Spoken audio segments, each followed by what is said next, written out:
Abra sua Bíblia na primeira epístola de Pedro, capítulo 2. 1 Pedro, capítulo 2, versículo 5. 1 Pedro, capítulo 2, versículo 5, e nós vamos ler do 5 até o 10. 1 Pedro 2, versículo 5.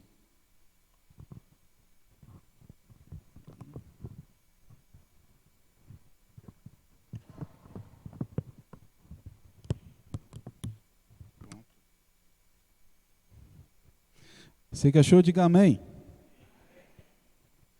Também vocês, como pedras que vivem, são edificados casa espiritual para serem sacerdócio santo, a fim de oferecerem sacrifícios espirituais agradáveis a Deus por meio de Jesus Cristo, pois isso está na Escritura. Eis que ponho em Sião uma pedra angular, eleita e preciosa, e quem nela crer não será envergonhado. Portanto, para vocês, os que creem, esta pedra é preciosa, mas para os descrentes, a pedra que os construtores rejeitaram, essa veio a ser a pedra angular, e pedra de tropeço, e rocha de ofensa. São estes os que tropeçam na palavra, sendo desobedientes, para o que também foram destinados. Vocês, porém, são geração eleita, sacerdócio real, nação santa, povo de propriedade exclusiva de Deus, a fim de proclamar as virtudes daquele que os chamou das trevas para a sua maravilhosa luz. Antes, vocês nem eram povo, mas agora são povo de Deus. Antes não tinham alcançado misericórdia, mas agora alcançaram misericórdia. Até aqui a palavra de Deus, amém? Vamos orar? Senhor, nós te louvamos, Pai, e te agradecemos pela tua palavra que é tão maravilhosa, poderosa, viva e eficaz. E ela por si só já fala aos nossos corações. Mas nós pedimos humildemente, Senhor, que pelo poder do teu Espírito Santo, o Senhor aplique essas palavras em nossas vidas, de modo que nós possamos sair daqui transformados, parecidos com teu Filho Jesus, porque eu sei, esse é o desejo do teu coração para as nossas vidas. Senhor, nos visita de forma especial nessa noite. Fala de modo especial aos nossos corações. É o que eu te peço em nome de Jesus. Amém. Irmãos, da última vez que lemos esse texto, ou que mexemos nesse texto, nós estávamos falando que Pedro chamava aquela igreja para viver uma vida de santidade. E o parâmetro, a medida da santidade era a própria santidade do Senhor Jesus Cristo. Aquela igreja deveria se separar nas suas práticas de vida, no seu dia a dia. Eles deviam mergulhados em Cristo, agora tornar-se parecidos com Cristo. E Pedro disse que Jesus é essa rocha, é essa pedra. E ele dizia àqueles homens que eles deviam buscar ao Senhor como a criança que busca o leite materno. Você já viu o bebezinho quando está com fome? Quando o bebezinho está com fome, ele começa a chorar.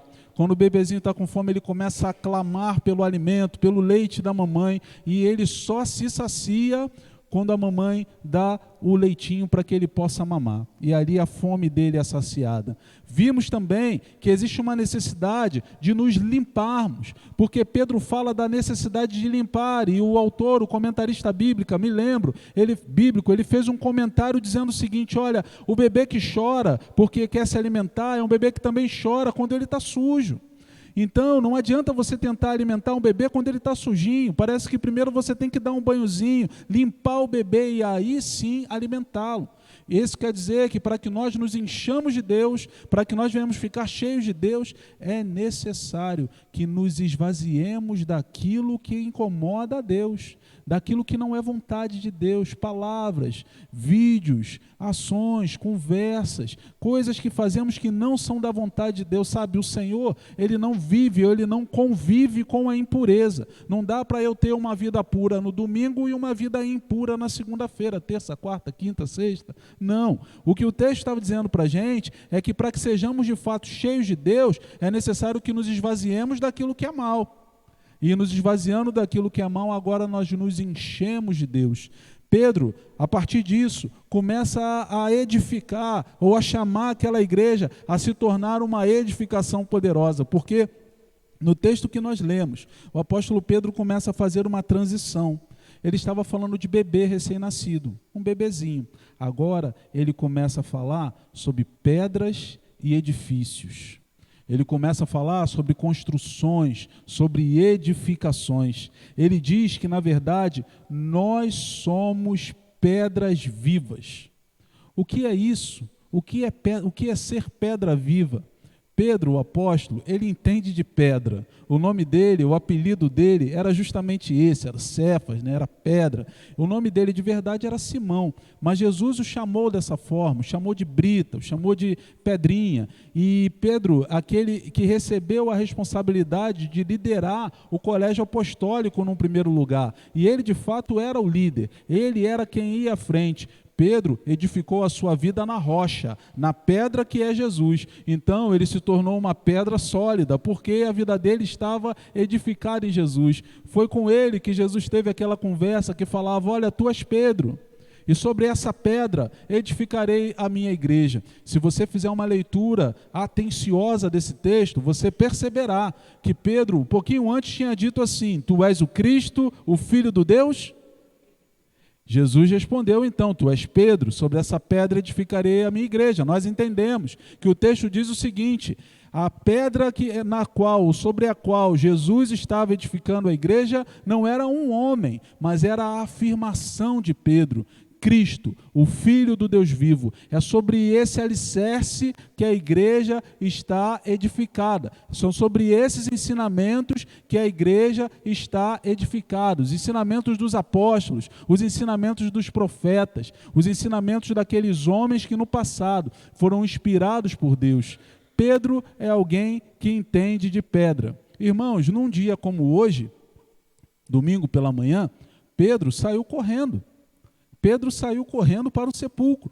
E quando ele chegou no sepulcro de manhã, ele viu uma pedra removida. O pastor Rafael Abdala, pregando hoje de manhã na primeira igreja batista de Guarapari, ele disse muito bem que algumas pessoas olharam para aquela pedra e ficaram olhando para a pedra. E pensaram, roubaram o corpo do mestre, levaram Jesus embora. O que aconteceu? Mas Pedro, ele passou pela pedra e entrou direto para dentro do sepulcro. Pedro é alguém que entende de pedra. Pedro é alguém que tem pedras na sua vida. Mas ele fala para nós, agora ele fala para a igreja, que aquela igreja, assim como ele, que foi transformado por Jesus para ser uma pedra na casa de Deus, aquela igreja também era formada por pessoas que deveriam ser pedras na casa de Deus, pedras unidas com Cristo, pedras que edificariam uma casa espiritual. Com que objetivo?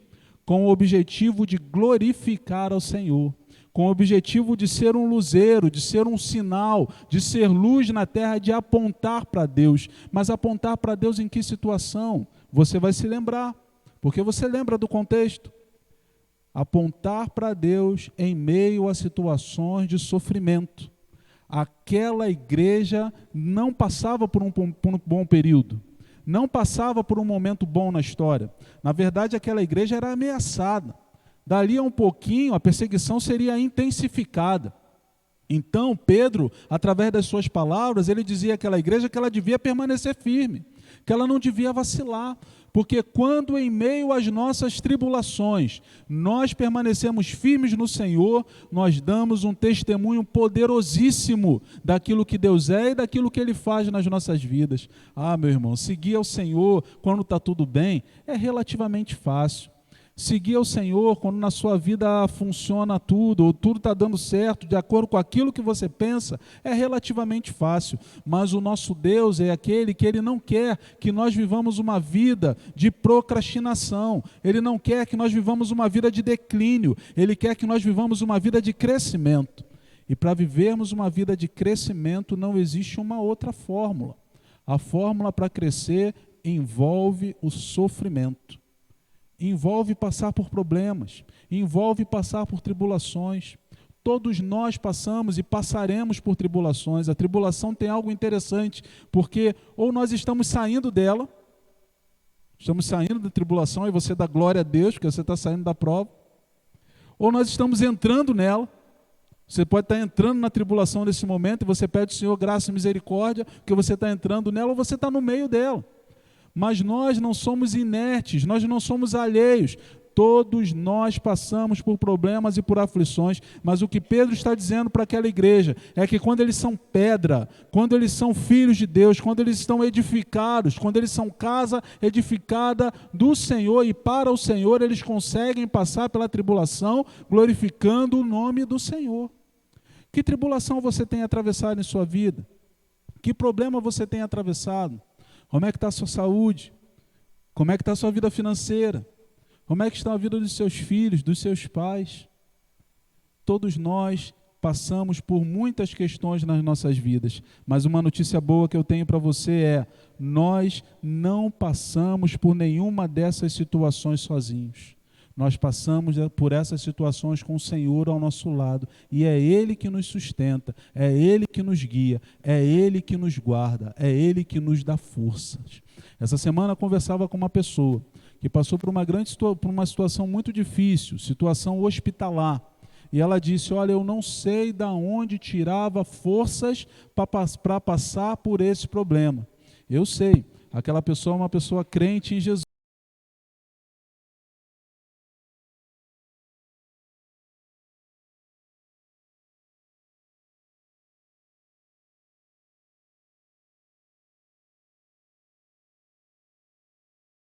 Precisamos estar edificados nele. Precisamos estar com as nossas vidas nele. Algumas pessoas olham para alguns textos do Novo Testamento e eles dizem que Pedro, o apóstolo, e Paulo, o apóstolo, divergem, que eles tinham uma certa rixa, que eles tinham ensinamentos diferentes. Mas é só você olhar a Bíblia com todo cuidado que você vai perceber que isso é uma grande balela. Na verdade, a carta que Pedro escreve tem muita similaridade com a carta que Paulo escreve aos Efésios. Eles estão em conformidade. Olha o que Paulo diz em Efésios capítulo 2, verso 21 e 22. Isso é Paulo dizendo: nele, todo o edifício bem ajustado cresce para ser um santuário dedicado ao Senhor. Nele também vocês estão sendo edificados junto com os outros para serem morada de Deus no Espírito. Amém. Também vós. Quando Paulo ele faz essa abordagem, Paulo está dizendo que a salvação não é apenas para aqueles que eram judeus. Paulo está dizendo que a salvação não era apenas para aqueles que tinham o que preservavam aquela primeira aliança, a aliança da circuncisão, a aliança de Deus com Abraão, mas essa carta era uma carta para gentios. Então o que Paulo estava dizendo é o seguinte: olha, em Cristo, vocês também são incluídos no plano de Deus. Em Cristo, vocês também são incluídos no plano da salvação. Sabe, meus irmãos, muitas vezes nós olhamos para nós mesmos e vemos em nós mesmos pessoas tão difíceis. Sabe, se nós talvez conversássemos com Jesus, disséssemos assim: se eu fosse Jesus não morreria por mim, se eu fosse Jesus não morreria pelos meus pecados, mas o Senhor fez isso com o objetivo de incluí-lo no seu corpo, de fazer com que você fizesse parte do plano de salvação, mesmo você não sendo judeu de nascimento, mas o Senhor te chamou para que você viesse a fazer parte. Agora esse texto também diz que esse edifício, ele cresce para ser um santuário dedicado ao Senhor. Nós não crescemos no reino de Deus sozinhos. Nós não vivemos na casa de Deus sozinhos. Nós não alcançamos nada na vida sozinhos. O Senhor nos colocou aqui para que nós possamos crescer junto com os nossos irmãos. Talvez você já tenha percebido que se prolifera no Brasil um grupo chamado desigrejados. São pessoas que em algum momento estiveram servindo ao Senhor na igreja, mas hoje elas não são de igreja nenhuma. Algumas delas dizem assim: eu não faço parte da igreja, da instituição, eu sou da igreja do céu, a igreja sou eu é que sou a igreja. Irmãos, isso é um grande equívoco. A Bíblia diz que eu e você, individualmente, somos templo do Espírito Santo. Então, você não deve pecar, porque você é templo do Espírito Santo. Mas igreja só se expressa na coletividade. Você não pode ser igreja sozinho. Você não pode ser igreja vivendo o evangelho dentro do seu quarto, assistindo a televisão, assistindo o culto no Facebook ou no YouTube. Talvez em algum momento algumas pessoas venham assistir esse culto e se por necessidade você está na sua casa e não pode estar presencialmente numa igreja, num culto, amém. Esse é um quebra-galho. Você está assistindo um culto, mas a palavra de Deus nos chama para cultuarmos. Cultuar é estarmos presentes, é estarmos juntos, é nós nos envolvermos como corpo. Essa união, essa grande união, isso reflete aquilo que é a igreja. Gente diferente, gente mais alta, gente mais baixa, gente com opinião A, gente com opinião B, gente que gosta do livro tal, do livro A, Y, mas todos lavados e remidos pelo sangue do Cordeiro, para que juntos possamos caminhar nessa jornada da fé. A Bíblia nos chama, a Bíblia nos aponta a vivermos uma vida para a glória de Deus, mas em comunidade. Não dá para viver evangelho sozinho. É como se alguém, uma vez tinha um rapaz jovem, e que ele dizia muito assim, olha, não mexa com aquela menina. Passava uma menina bonita, ele dizia, não mexa com aquela menina. E os meninos falavam assim, por que não pode mexer com ela? Porque ela é minha namorada. Ela é sua namorada? É. Aquela menina bonita é sua namorada? O rapaz dizia, é sim. Aí perguntaram para a menina, por favor, você é namorada daquele rapaz? E ela disse, não, eu nem conheço ele, eu não sou namorada dele não. Foram no rapaz e disseram para ele, você é um mentiroso, você disse que a menina era sua namorada, mas ela disse que nem te conhece. Ele falou assim, olha, ela é minha namorada, eu só não avisei para ela ainda, mas ela é. Irmãos, não dá para namorar sozinho, não dá para casar sozinho, não dá para fazer essas coisas sozinho, assim também não dá para ser igreja sozinho. A igreja se expressa na coletividade. O Senhor é aquele que faz ou que ensina. Nós devemos andar juntos e o Senhor deu o exemplo disso. Ele dá o exemplo na Trindade, quando ele diz, façamos o homem a nossa imagem e semelhança. Ele dá o exemplo quando ele caminha com os discípulos, são 12. Eles convivem juntos todo dia. E é difícil, devia ser difícil conviver naquele grupo, porque tinha o Pedro afoito. Pedro às vezes falava demais, Pedro ia na frente, arrumava problema, andava com uma espada na mão, ou com uma espada ali o tempo todo, cortou até a orelha do rapaz naquela situação. Tinha o João e o Tiago, parece que eles eram meio filhinho de mamãe, pediram para a mamãe para pedir para Jesus um cargo importante no reino. Tinha uns discípulos ali que eram meio complicados, o Natanael, falava, quem é esse tal de Jesus? Duvidou ali quando foi chamado. Irmãos, como devia ser difícil conviver naquele colégio apostólico, mas era o laboratório perfeito, era o local perfeito. O Senhor chamou aquelas pessoas para que assim eles pudessem aprender a viver em comunidade. O Senhor nos chama para vivermos em comunidade. Foi dessa forma que Ele decidiu edificar o prédio para a glória do seu nome. E edificar o prédio, sim, porque é o próprio Senhor quem edifica esse prédio. A nossa ação, o texto aponta para nós de que essa obra é uma obra de Deus. Olha, nele também vocês estão sendo edificados, junto com os outros. A palavra aqui, ela tem uma voz passiva. Vocês estão sendo edificados junto com os outros. Quem começou a boa obra na sua vida não foi você. Quem começou a obra diferente na sua vida não foi você, mas foi o próprio Senhor. É por isso, gente, que quando a gente vai entregar a vida a Jesus, quando nós vamos nos comprometer com o Senhor, e muitas vezes lá no mundão, a gente ouve o convite para nos envolvermos com a obra de Deus, e a gente diz assim, primeiro eu preciso parar de fumar, primeiro eu preciso parar de beber, primeiro eu preciso parar de torcer para aqueles times esquisitos, primeiro eu preciso parar de soltar pipa, depois eu vou para a igreja. Irmãos, a Bíblia, na verdade, o Senhor, Ele faz um convite para que nós nos apresentemos diante da presença do Senhor como estamos. Por quê? Porque não somos nós que fazemos a obra na nossa vida, mas é o Senhor que faz. é o Senhor que trabalha em nós. Muitas vezes nós confundimos evangelismo, nós confundimos falar do amor de Deus com ensinar para pessoas usos e costumes, conteúdos culturais. Não é sobre isso que o Senhor está falando. Na verdade, o Senhor está te atraindo exatamente como você está. Ele está te convidando exatamente como você está. Por quê? Porque a partir do momento que Ele, o grande obreiro, o grande edificador, começa a trabalhar dentro da sua vida, dentro do seu coração, as coisas começam a serem transformadas na sua mente.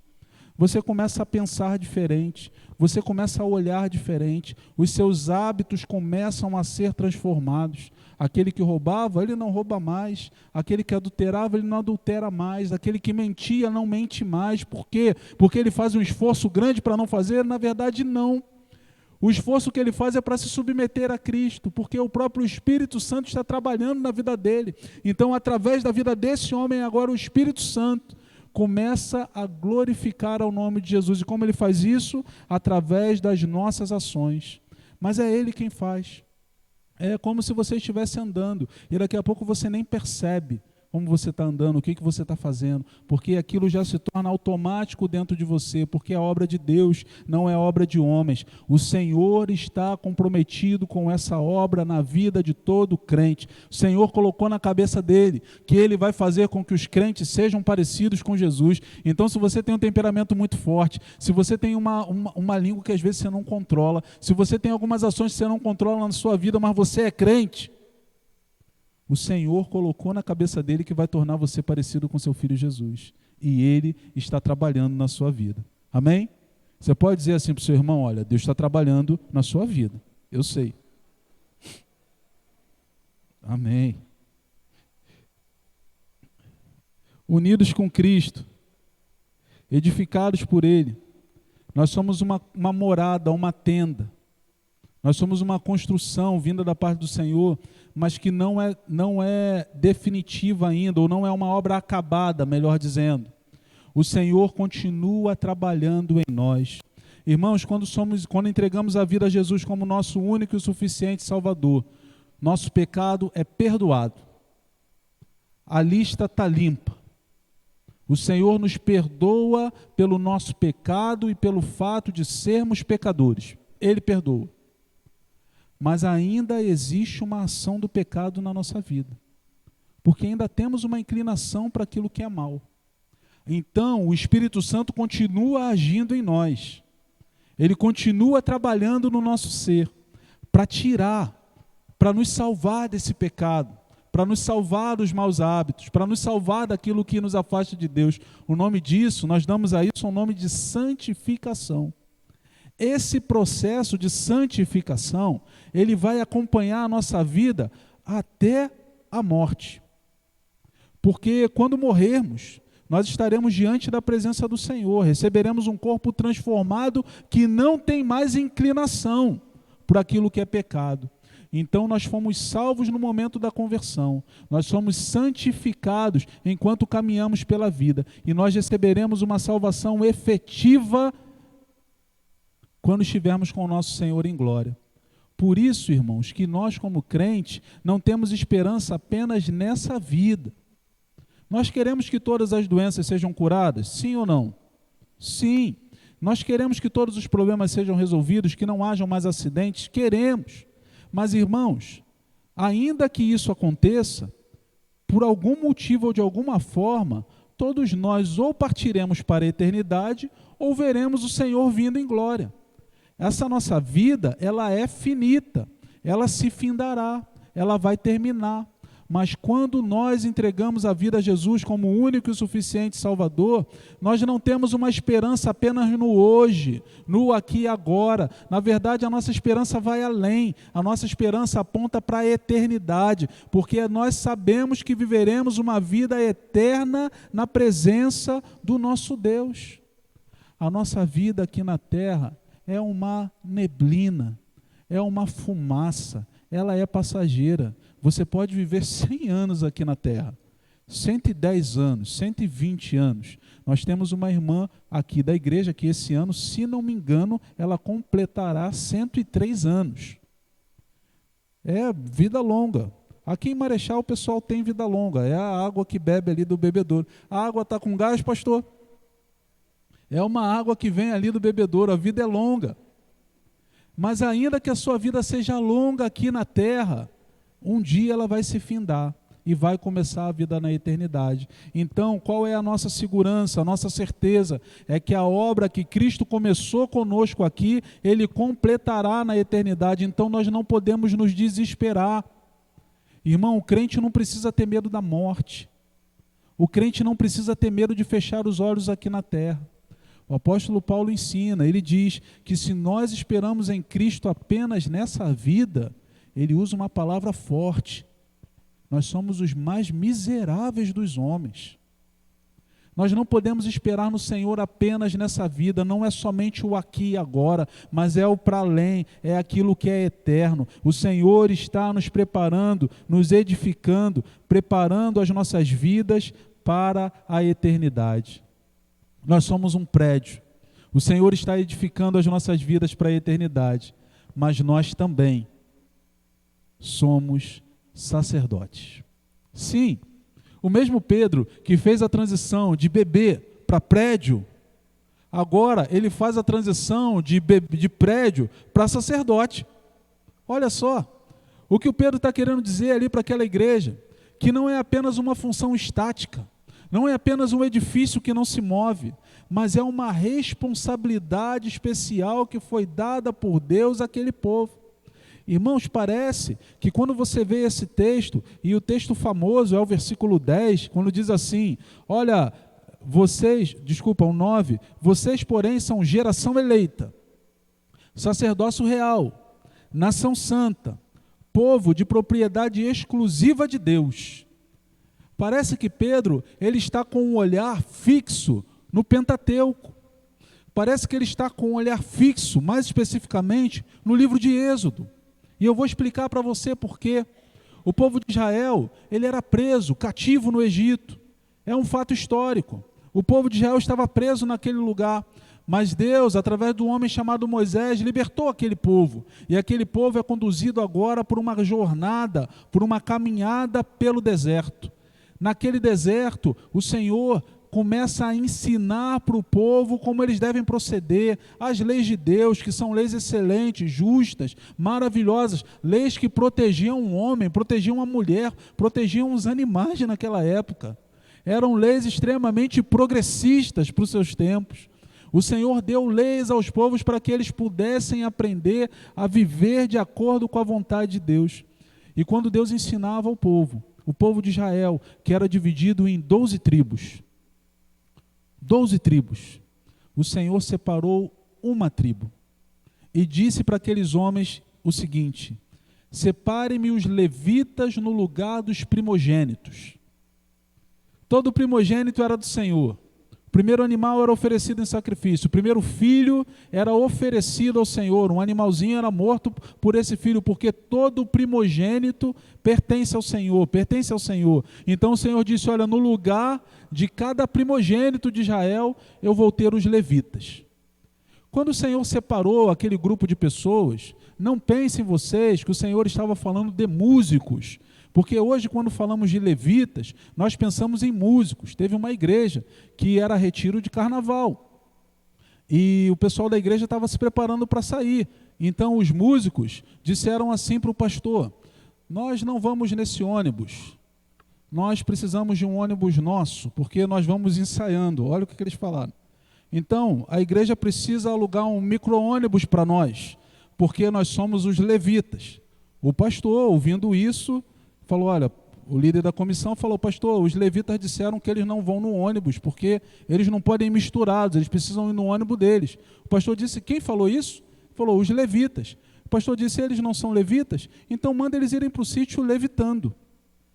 Essa é a hora que você ri. Essa foi mais ou menos piada de pastor, a gente aprende isso no seminário. Ok. Irmãos, os levitas não eram os cantores somente. Os levitas eram todos aqueles que serviam no templo, eram os porteiros, eram os que carregavam a arca, também eram os músicos, também eram os cantores, e eles tinham uma função, era de dentro dos levitas que saía o sacerdote. O sumo sacerdote, ele era de descendência levítica. E sabe qual era a função daqueles homens? Apontar para as 12 tribos qual era a vontade de Deus. Lembrar constantemente aquelas 12 tribos qual era a vontade de Deus. Mas Israel era o povo sacerdotal. Então os levitas eram um povo sacerdotal dentro do povo sacerdotal. Por quê? Porque a função de Israel era apontar para todo o mundo de que o Senhor era o soberano, de que o Senhor era digno de ser adorado, de que não havia outro Deus que não fosse o Senhor. Por isso, Deus falou para Abraão: em ti, Abraão, serão benditas todas as famílias de Judá, todas as famílias de Benjamim, todas as famílias da terra. A ideia de Deus para Israel não era isolar um povo. A ideia de Deus para Israel não é que Israel subjugasse os povos através do seu exército. A ideia de Deus para Israel não era que Israel subjugasse os povos através da economia. A ideia de Deus para Israel não era que Israel subjugasse os povos através da política. Mas a ideia de Deus para Israel é que Israel levasse a palavra de Deus, a luz de Deus a todas as nações. Assim também, irmãos, o Senhor olha para nós nesse tempo em que nós estamos preocupados com tantas coisas, nesse tempo em que tantas emoções vêm sobre a nossa mente. Mas deixa eu te falar uma coisa: por mais que o Brasil hoje seja um país próspero, e você pode dizer, não é próspero. Sim, é próspero. Você talvez não lembre da inflação da década de 80. Era um preço hoje, outro preço 2 horas da tarde, outro preço 6 horas da tarde. Nós vivemos hoje num país próspero, sim. Você tem uma estabilidade econômica que foi construída ao longo de alguns anos, ainda que não seja perfeita. Mas o Senhor não chamou a igreja para se impor economicamente sobre o país. O Senhor não chamou a igreja para se impor de forma bélica sobre os países. O Senhor não chamou a igreja para se impor de forma política sobre o país. O nosso chamado não é esse. O nosso chamado é para resplandecer a luz de Cristo. Irmãos, Israel se perdeu. Israel esqueceu qual era o seu chamado, a sua função. Por isso o texto sagrado diz que ele veio para os seus, mas os seus o rejeitaram, não o reconheceram. Eles estavam afastados do foco, daquilo que Deus tinha para a vida deles.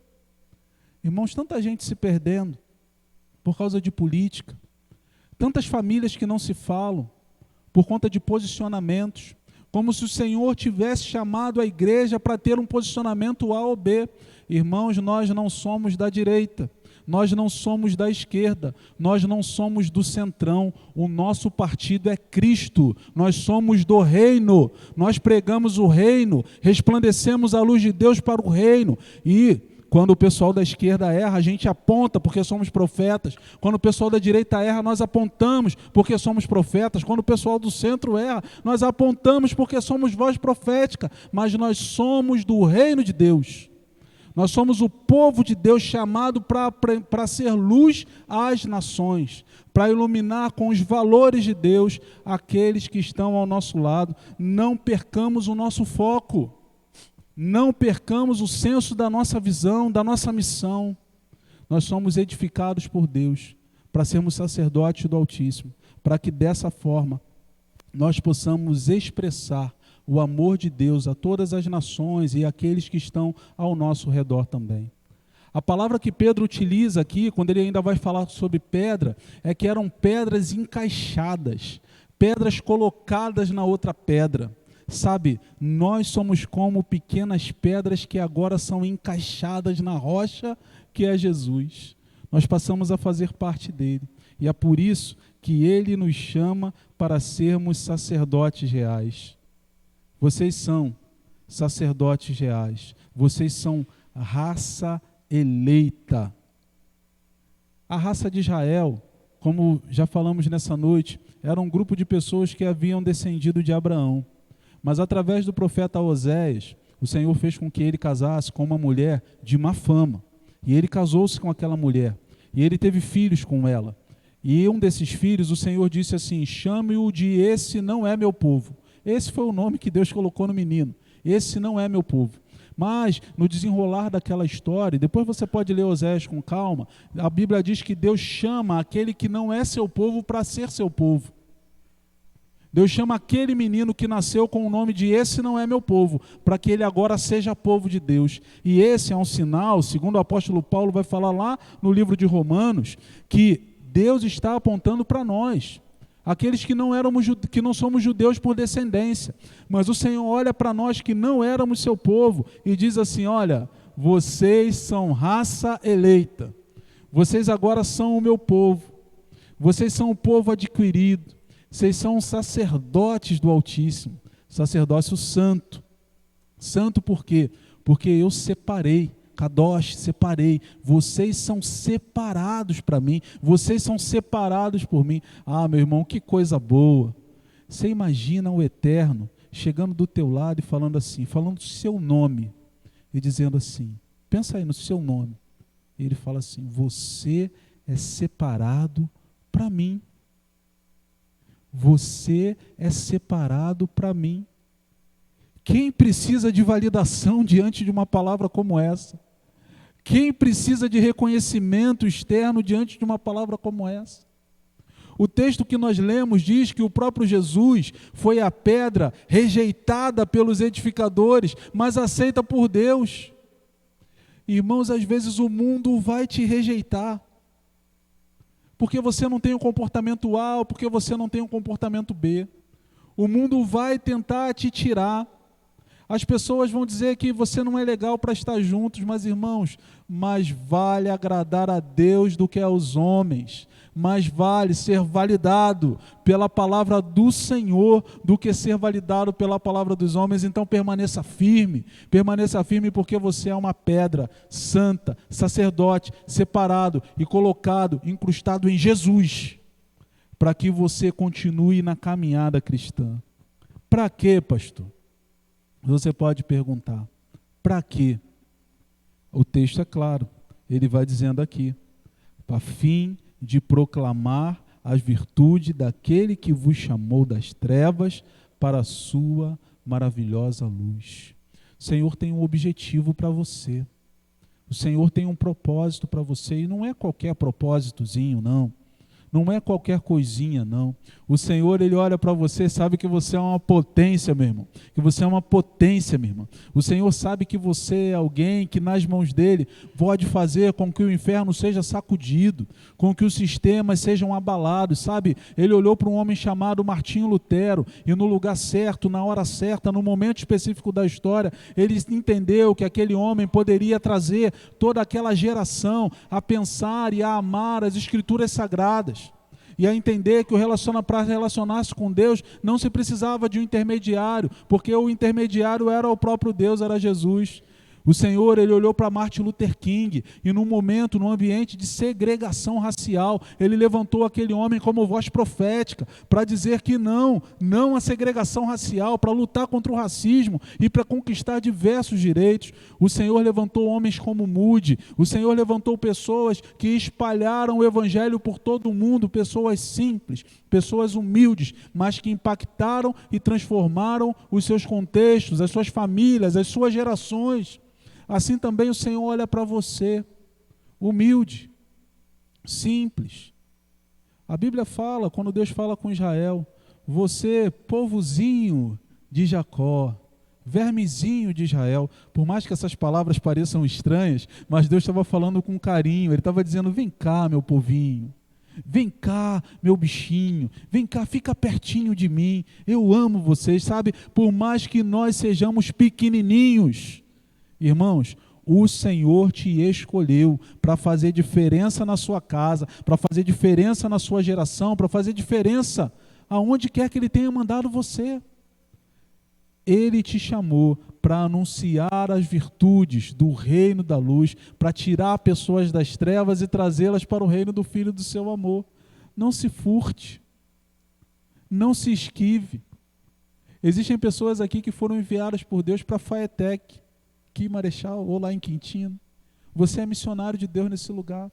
Existem pessoas aqui que foram enviadas por Deus para trabalharem no Estado, no governo federal.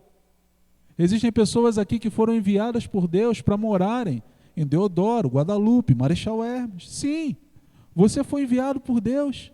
Você foi plantado por Deus naquele lugar, a fim de mostrar as grandezas, a excelência, as maravilhas, as proezas de Jesus, a ressurreição de Jesus, a manifestar o poder de Deus sobre a vida das pessoas. Eu falei para vocês que eu tentei voltar a jogar futebol, mas o pessoal mudou o horário. Então colocaram o futebol para 9h30 da noite. 9h30 da noite não é hora de eu começar a jogar futebol, 11 horas eu estou dormindo. E é um grupo de futebol com mais de 70 homens, e eles não são crentes.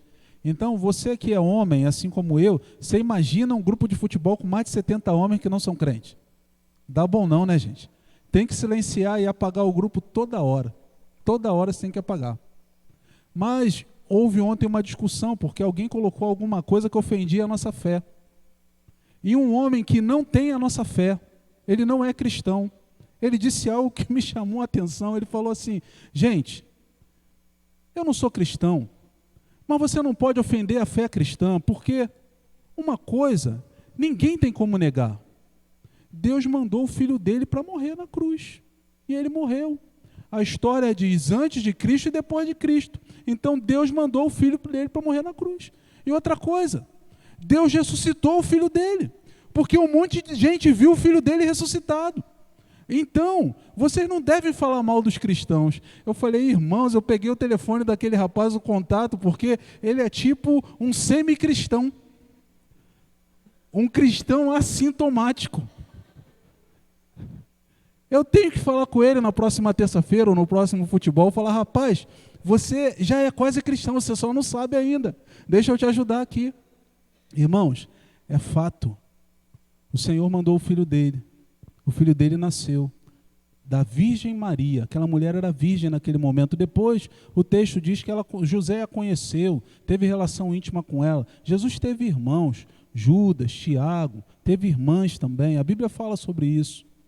Mas aquela mulher serviu ao Senhor, mesmo como um ser humano, ela serviu ao Senhor dentro do seu propósito.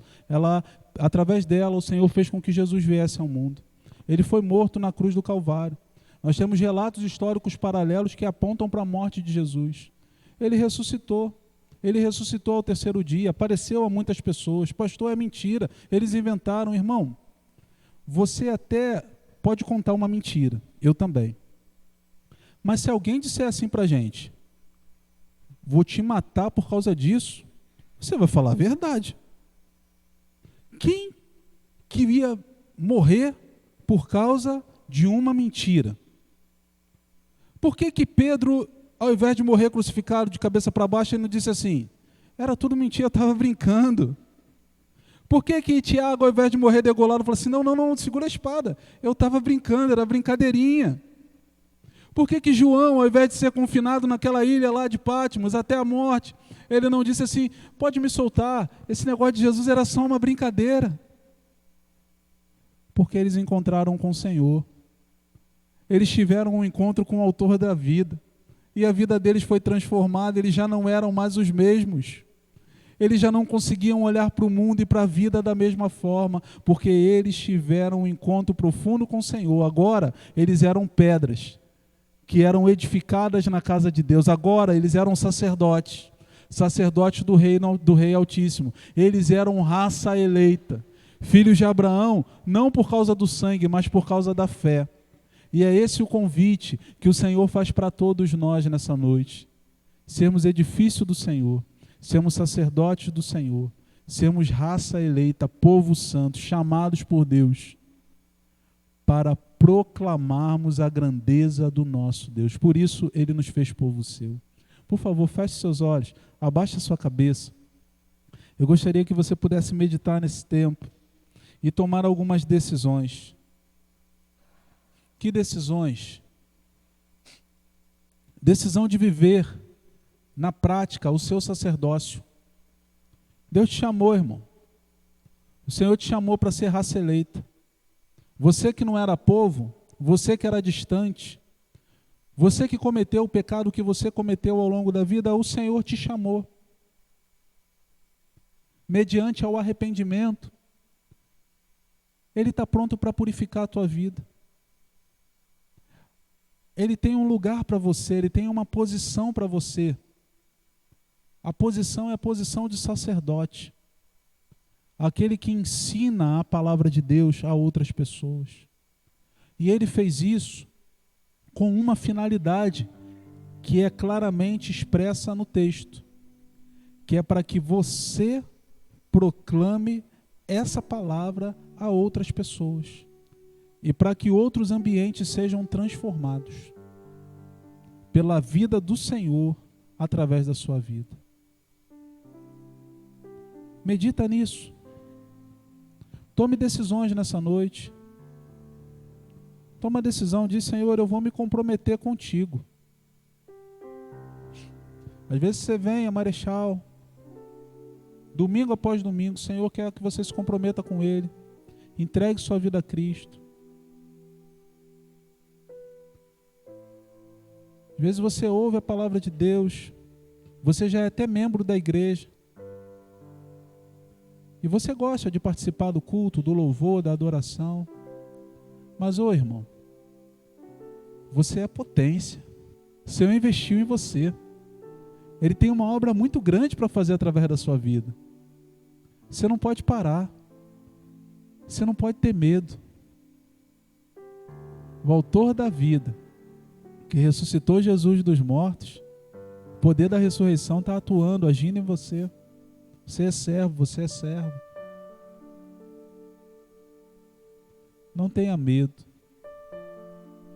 Deixa o Senhor te usar aonde você caminhar, aonde você estiver.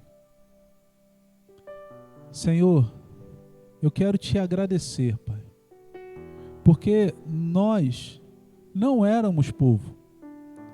Nós sabemos quem nós somos. As pessoas podem até não saber. As pessoas podem não saber o que nós fizemos. As pessoas podem não saber o que nós pensamos. As pessoas podem até não saber, mas o Senhor que nos vê como ninguém vê, nos chama, nos acolhe, nos traz para os teus braços de amor. O Senhor não apenas nos chama para ficarmos abraçados juntos contigo, mas o Senhor nos chama para nos comissionar, para nos dar uma missão, para compartilhar a tua missão conosco, que é testemunhar do teu amor, comprometidos contigo. Porque a efetividade daquilo que o Senhor fez nas nossas vidas se manifesta quando nós damos ao outro, quando nós cuidamos do outro, quando nós abençoamos o outro com a tua palavra. Então eu peço, Senhor, que nessa noite, pelo teu amor, pelo teu poder, que aquilo que tem tentado nos parar, aquilo que tem tentado nos prender no mundo, Senhor, que essas correntes sejam quebradas hoje, que esses grilhões sejam despedaçados hoje, que os nossos pensamentos sejam transformados, modificados para a glória do teu nome hoje, Pai. Que hoje, Senhor, o dia em que nós celebramos a ressurreição de Jesus, nós também possamos celebrar a nova vida de Jesus nas nossas vidas. E que não tenhamos medo, Senhor. Não tenhamos medo de ir para o Senhor no estado que nós estamos, mas que tenhamos a confiança de que o Senhor faz uma obra nas nossas vidas, que já começou. E o Senhor há de completar toda a obra que o Senhor começa, até o dia de Cristo Jesus. Fica conosco, Senhor, abençoa a tua igreja, com graça, misericórdia, com amor vindo da tua parte. Nos dá uma semana assim, direcionadas pelo poder do teu Espírito Santo. Realmente queremos ser guardados por ti, tendo experiências contigo, vendo a tua mão, vendo o teu poder sobre nós. Que o amor de Deus o Pai, a graça redentora do nosso Senhor e Salvador Jesus Cristo e as doces consolações do Espírito Santo de Deus sejam sobre a sua vida nessa noite, e eternamente. Em nome de Jesus. Amém.